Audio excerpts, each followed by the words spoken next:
comfortable there? Yes. So advice I give somebody who made money in crypto, this is a blessing.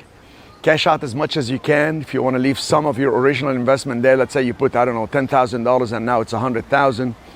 And then maybe it went down back to 50 because the market is down now with the crypto. Take some of the money out, take most of the money out, invest in a fund. We have the fund, we produce income. And the opportunity is for you to work that money to produce cash flow. The problem with Bitcoin and crypto, all this, they're not productive assets. You're not getting an income. The whole idea is eventually you want assets that are called productive assets that bring you the income. Now you have a choice. You pay off some debt, you can buy something, you can actually have a better lifestyle, or you can literally reinvest that income to compound your returns, and over a period of time you're growing bigger and bigger as you want to do.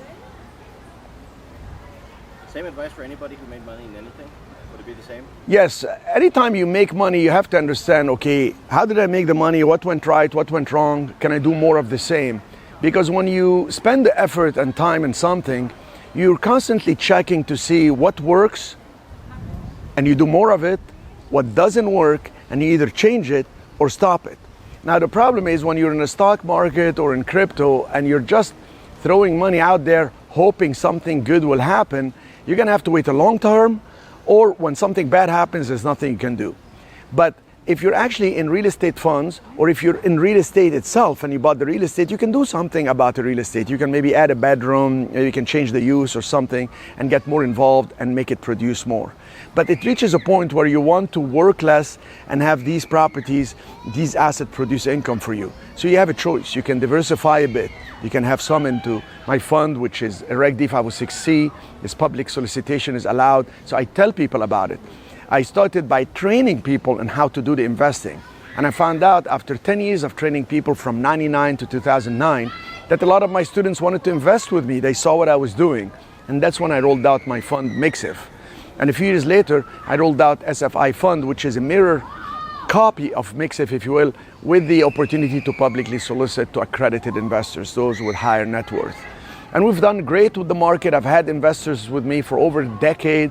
And you know, I asked somebody if he wants to cash out because he's retiring and whatever. And he said, are you kidding? I don't know what to do with the money. I just want to travel right now. And that's great. So I'm so happy I'm helping people.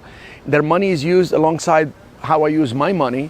It helps me grow, it helps them grow, and there is major contribution from everybody's side where we help communities, we help to grow. Here in Old San Juan, Puerto Rico, for instance, we've purchased and rehabbed 33 commercial mixed-use buildings.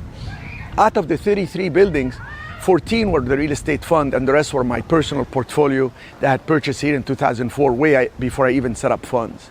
So that has been an amazing opportunity for Old San Juan, taking a historic location under US flag and actually make all these positive changes, bring all these wonderful tenants and take all the residential, make it Airbnb with furniture and all this. There is always a positive and a negative for everything you do. Some people are unhappy. Why do you have so much Airbnb? How about the long term? Well, you know what? That's where the demand is. There is so much demand for tourism right here in the Caribbean, in Old San Juan specifically, and in Puerto Rico, that in 2021, it was performing the highest in its history. Can you imagine? The island has been catering to tourism for God knows how long. And in 2021, during COVID-19, we had historic numbers. So there's a huge demand. We have 2 hotel developments right now. Those come in with a 40% tax credit on my purchase price, on my rehab cost. That's a huge margin of safety. And in San Francisco, we've taken older homes in great neighborhoods like Pacific Heights.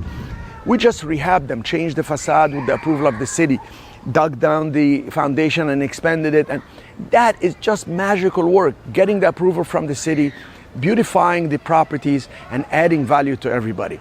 Will people be upset? There is always somebody upset. And there is always somebody who says, oh, you can't do that. You can't do it again. There is no way to make money. All those naysayers, come and see how we've done it. We've done it decade after decade. I've been in the business for over 40 years. I'm still young, still have energy, want to continue to grow. And if you want to look into this more deeply and understand what we do and how diversified we are, take a good look at how SFI works. I have a video that will explain to you in details how it would work for you. And I'm happy to get on a Zoom call where you can ask me any private questions and I'll show you the nitty details, the gritty details of how we do it and how we make it happen. And if you want to copy me, more power to you. I don't know how, because we do half a dozen deals at a time in the Bay Area and several properties here at a time.